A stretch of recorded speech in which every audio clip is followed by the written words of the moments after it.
Welcome back to part two of the Voices of Healthcare Equity podcast with my guest and friend, CEO of the Africa Business Group, Mignonne Karugu. In our first episode, we spoke about African economic development, how the Africa Business Group has made and focused on healthcare as a bedrock development initiative for economic development, and how in Rwanda specifically, public private partnerships with the Gates Foundation have been used to increase access to healthcare for rural health centers. Mignonne, I want to ask a little bit more about developing the healthcare infrastructure to get more healthcare to smaller health centers when the economic, when the healthcare development, such as in Rwanda, has a few urban referral centers and many more community health centers, which it sounds like increased nursing training and increased nurses for those rural health clinics is in development and is already increasing. What sorts of plans or initiatives are in place, either in Rwanda or somewhere else in Africa, to bring more physician or expert consultations to these rural areas with some infrastructure to support the possibility of doing higher level medical care? One thing I can think of, again, talking about Rwanda, I know that the USAID supports the government of Rwanda's initiatives to fight, for instance, HIV/AIDS, malaria, and to just help the government help its population, its community to increase quality and use of family planning and reproductive health services, improve maternal, newborn, child health. And there are many other initiatives such as improving quality of clean water and sanitation, improve nutrition, for instance, because one way or the other, we are dealing with malnutrition in the continent. We are dealing with malnutrition in our country. But at least we are recognizing that we have that gap. Again, as I said earlier on, if we don't recognize that we have certain needs, we don't recognize where the gaps are, then nothing will happen. So we partnered with these organizations, we partnered with governments, foreign governments, and the European Union as well has helped big time the country in dealing with so many other infrastructure needs to just strengthen the overall health of the Rwandan population. And it has improved over the last decade. We haven't yet gotten there, but we can see a drastic change, a drastic improvement in dealing with disease such as HIV/AIDS. There's an education behind it as well. Education to the population that are not school educated, if you will, to learn about the disease, to understand what the disease is about, to understand how to avoid being exposed to these kind of rare disease as well. So I think those are the things that we are constantly looking into, and by constantly seeking help and seeking partnerships with governments that can provide these kind of partnerships and this kind of support, such as the US/USAID. I think that is something that I can say with confidence that we've attained. and are still working toward. That's awesome. And there are two new malaria vaccines that have been developed that are on the now getting ready for use in highly malaria prevalent regions. Have you been part of any of those discussions on how to bring that to the places where there's a high prevalence of malaria? Personally, I'm learning it from you, but I am very certain that the Minister of Health in Rwanda has had um, something to do with that, because I know for a fact that malaria and fighting malaria is one of the top priority in the country. And the government is really putting everything possible to fight and to improve um, everything that could expose its population to getting malaria. You know, our podcast audience may or may not even know much about malaria and why it's such a devastating um, disease. So it is carried by mosquitoes. There is a high prevalence in warmer climates in the southern hemisphere. Um, and malaria does kill people, and it causes liver failure and liver disease, and it's can be very painful. Um, Mignonne, have you or anybody you know experienced malaria? What would you like to tell somebody that doesn't understand what malaria is? What's the impact it has on a population? Oh, I personally experienced malaria throughout my growing. It is not something that I would hope for anybody, even my worst enemy. From childhood, from my 10 years old to when I was 20 years old, and because I was born and grew up in the DR Congo, and that is an area where there's prevalent malaria. Um, it feels like flu. It feels like flu. Your body aches, your muscles are all painful. Some would have high fever. I don't know in Fahrenheit what that translates to, but in Celsius, you get into 40, 41 degrees Celsius, and that can lead into convulsions. You may have what we call, I think in French we say malaria cérébrale. So I think it's cerebral malaria in English, if you would say that. Yes. So though it is not something that you would want anybody to have whatsoever. And in the past 20 years, I think the meds that the cure that we were given was called chloroquine, which was a strong, very strong pill that would cause loss of appetite, vomiting, etc. So it's basically not something you would want to have at all. So that means you have to improve everything from water sanitation to where you live, cleanliness. You have to improve everything. So a lot has to do with also climate change, of course. But it is important to to live in an area, in a place where you won't be exposed to malaria. So, and unfortunately, in tropical countries, that disease is there, is prevalent, but there's a way to avoid to overcome it. And I think we are doing our best as well in terms of vaccines, as you pointed out earlier on, to help as much as we can.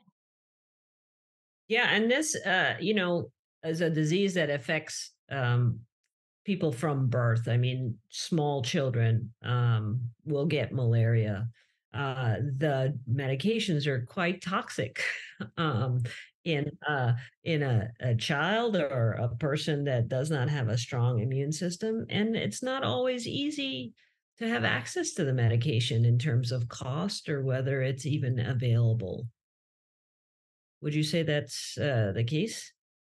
Oh yes, those meds were toxic. I mean, I have a mother who's been a nurse, and she's now a retired nurse. But I remember in those days, my mom not very happy of the kind of toxic medicine that we had to take, but we didn't have a choice. That is what we had. That is what we had. So the good thing is we're now talking about vaccines. We don't have to have a 7-day cure because we needed to have a 7-day cure, taking those pills every single day and deal with all sort of issues, like I said earlier on, um, to overcome anything worse. You lost, there's loss of weight. There's a lot of issues actually that malaria brings in people's life. And as you said, death, child death has been very, very, very prominent in those days.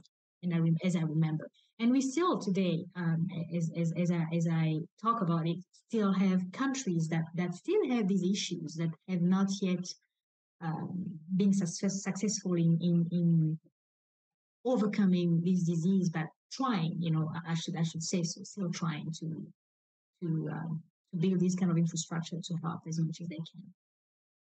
Well, thank you for sharing that. As I said, I don't think everybody understands malaria across the world, especially those that live in more privileged areas where that's not an issue. Um, you mentioned having the right KPIs for projects when they're being developed to address whether it's healthcare equity or some other project that affects the social determinants of health. What have you found are the most important KPIs to keep in mind when building infrastructure that promotes equity? Um, I think we need to always support social entrepreneurship. We need to always support innovation, however way possible, to be open to innovations. Um, we need to work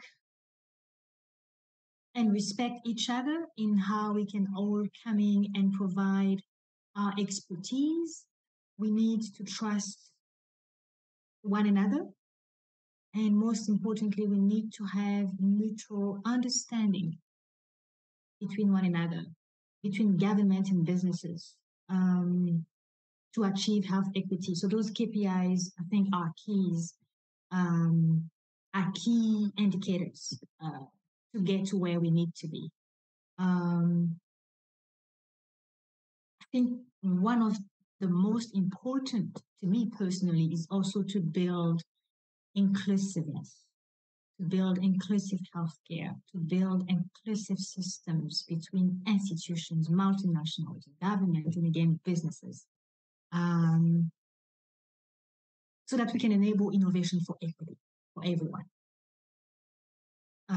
To not leave anybody behind, whether you're a child, whether you are an elderly, whether you are a handicapped woman, handicapped man, whether you have a job or not, whether you have a high paid job or a low paid job.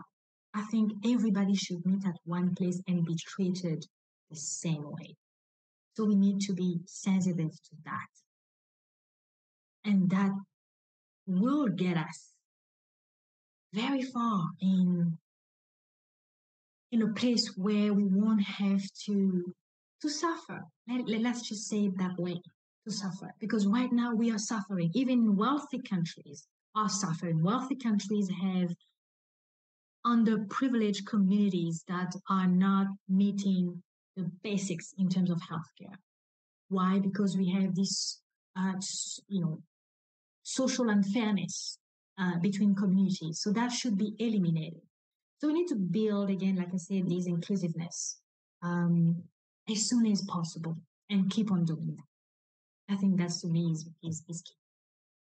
I'm going to ask you to help me make a business case for why inclusiveness matters. Because I think there are people in the world that might say, well, it it should be good enough for most people.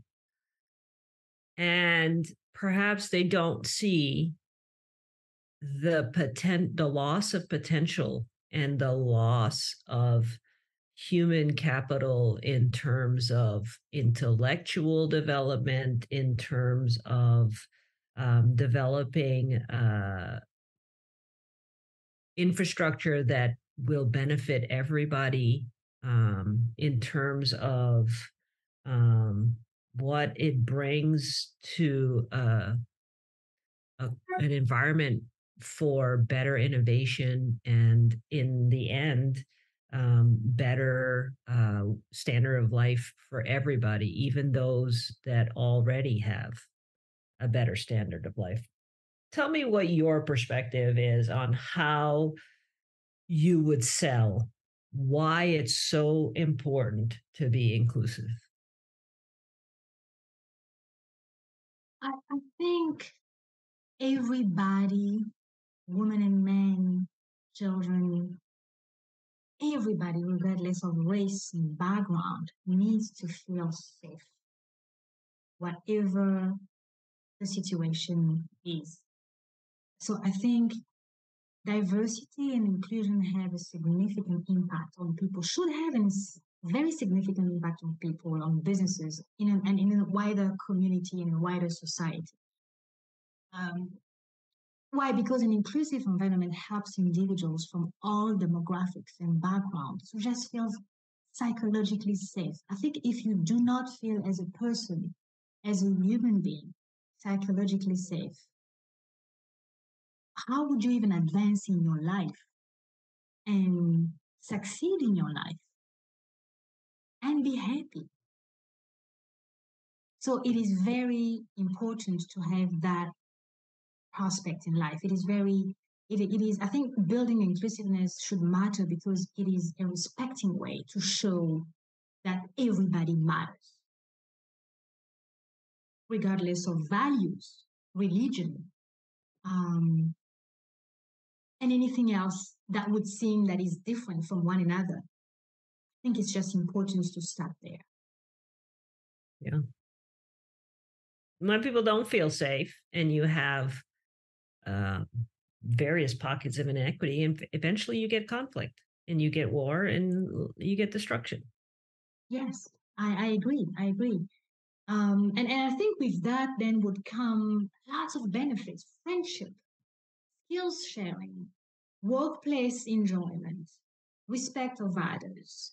Um, there's a lot of good benefits in that. So why not embracing it? Period. Why not embracing it? And I know it's not a given, but I think if we just have to realize that it is an important thing we should focus on. We should all think of doing, and we can. I think we can. I think we can too. I think it requires all of us to be uncomfortable, though, and understand that we have to constantly ask, what don't I know, and who have I not considered, before I make this thing or do this thing. I agree. I agree. And when you think of all these cultures, all these backgrounds we all have, um, it's just exciting because you then have different perspectives and different ideas, different thoughts, different opinions, disagreement even, and everything just becomes exciting. But if we have to think of that in a positive way, I can be inclusive of something if if at least I have a feeling that somebody else is welcoming my thoughts, my ideas, my mistakes. I would like to welcome somebody's mistakes because without mistakes, how would you learn? So all those things I think are key. All those things are important. Um, And I think that's how we would evolve well. And as you said, we have to be uncomfortable. I don't mind being uncomfortable. That's how I get to learn new things. That's how I get to improve. I need to be uncomfortable. And I think we all have to accept that that is something that is not impossible. We're human beings, so nothing is perfect in life.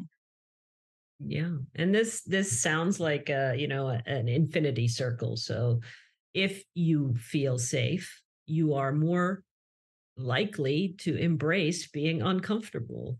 And then you can use that to be inclusive and create more safety, and that becomes a self-perpetuating cycle. But if you throw in lack of safety and trust, then the whole thing breaks down. Definitely. Definitely. I agree. I agree 100%. Mignonne, what do you think are the most important challenges in equity, whether it be healthcare or economic or political or other things? It could be water, food, etc. What do you think are the most important issues facing the communities that you are working with the Africa Business Group? What would you say? I don't know, maybe the top five are the most important things that need to be addressed to make inclusion and equity a reality. I think education, Kim. I would always emphasize on education. I think education is the basics of everything. If we can't learn, if we can't fix ourselves, if we can't fix our mistakes, if we can't improve, if we can't innovate, if we don't have basics of an education, if we don't have a system that will tell us how to do things, when to do things well, we won't get anywhere. So we have to be respondent on improvement. We have to be respondent in change because we will always face change. If we're facing climate change every single day in our lives, without knowing how to overcome situations in climate change so that we have better lives, we have better health, without learning what exactly we should be doing in doing things better, I think we won't succeed in anything. We will be stuck. And with the population growth that we're now dealing with, I mean, if you think of 2050, where we will be in 2050, it's just scary when you look at these numbers. When I look at what we have in our continent, a continent with 54 countries, I mean, we have billions of people in Africa. How many are educated? How many have these infrastructure that would allow them to just start somewhere? The basic is not necessarily there for them. So that is where we have to start.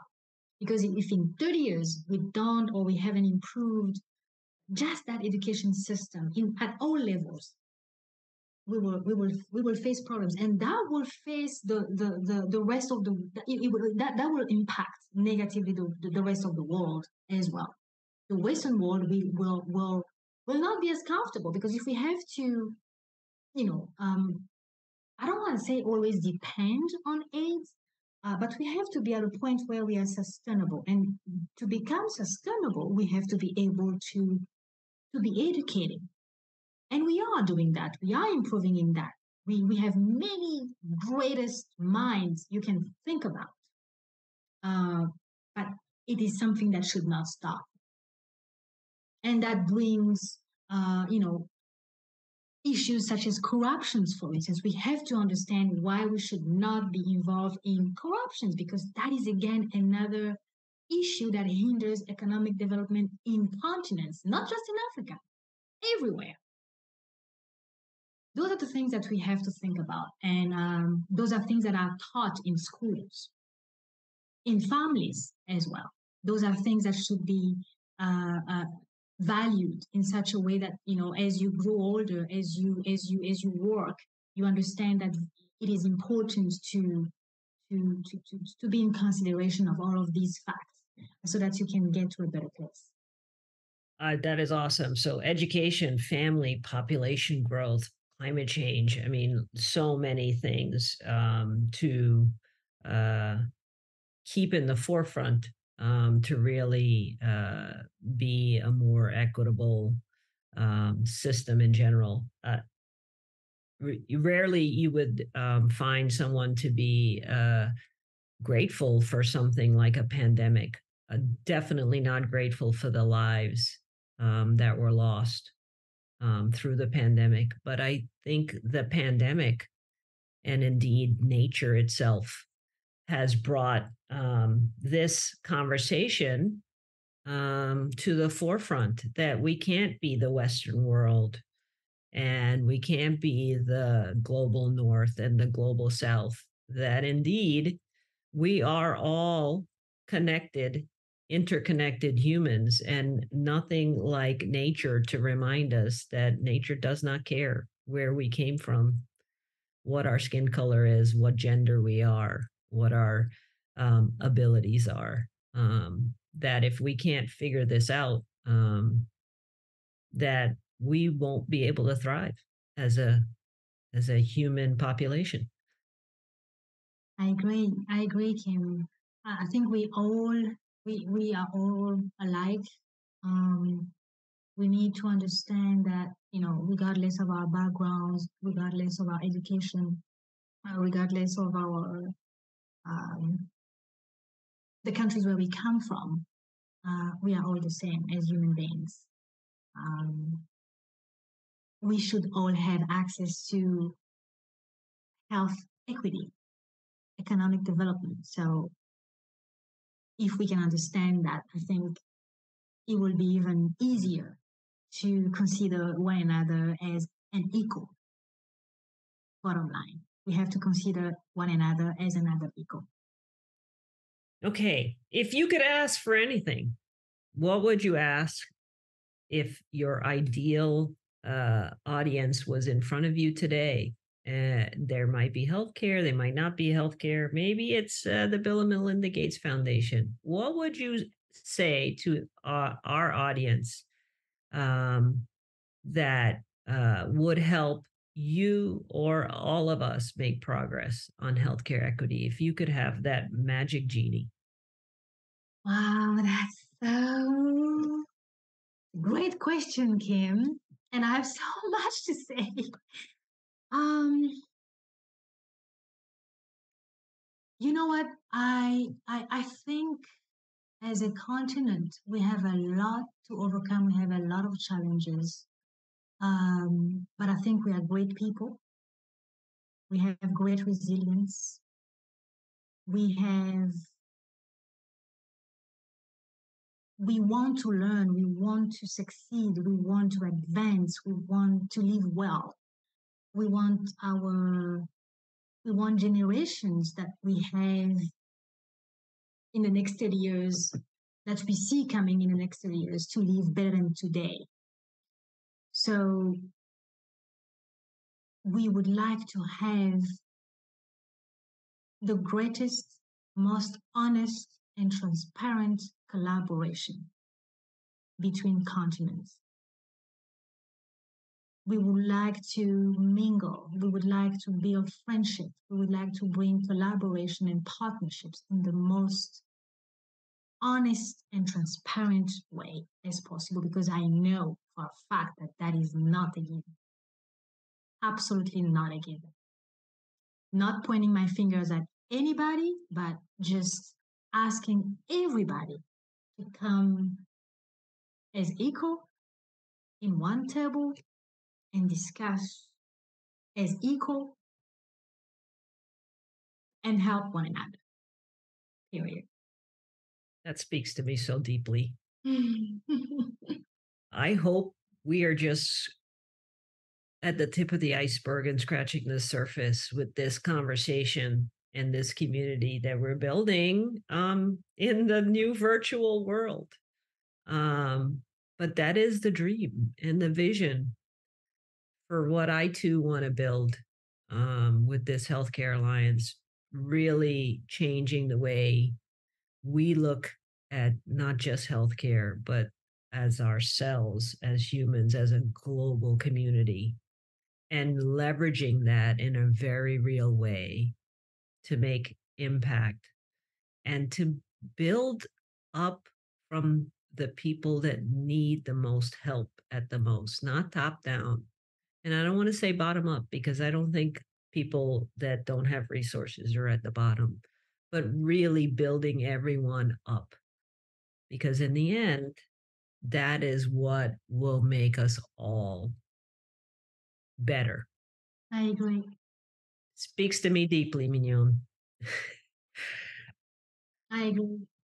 I agree. And Kim, I would even add to to to dream, to continue to dream, because I think it's beautiful to dream. It's beautiful to dream good. It's and to hope.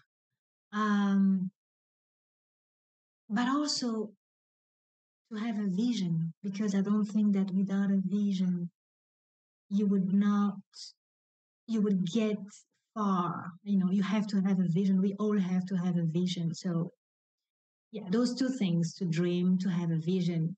um it may seem that this would be just a perfect world, and that's not really something that is a reality, but I think it is. And to keep your vision on what you want to aspire to and not what you don't want. I think a lot of the world spends a lot of time and energy looking at the negative. And it's you can't build the vision looking at what you don't want. It's like being on a bicycle. If you look at the place you don't want to go, that's where you're going to go. Hmm. Hmm. I believe that too. I believe that strongly. Mignon, how can our audience connect with you or the Africa Business Group if they want to collaborate or to chat? We have our email address on our website. The Africa Business Group website is www.abghq.com. And I invite you, Kim, through this podcast to uh, bring more of these discussions out there. I I think it's by speaking, it's by being seen, that people will know more about us, that will know and learn more about what we're trying to do. Yes, I have a Facebook account, I have a LinkedIn account. I'm reachable, I'm accessible. And I hope that even through your organization and your podcast and your programs in health equity, people will be able to reach out to me. Wonderful. I have enjoyed our conversation so very much, and I'm very grateful to have you join us. For our audience, if you enjoyed our episode today, please share it with a friend who you think would also enjoy this topic and conversation. Please also leave us a review, as we'd like to hear your ideas and feedback. And if you'd like to be a guest on our podcast, please email us at info at haew.org. If you'd like to learn more, join us, partner, or donate, please go to https://haew.org.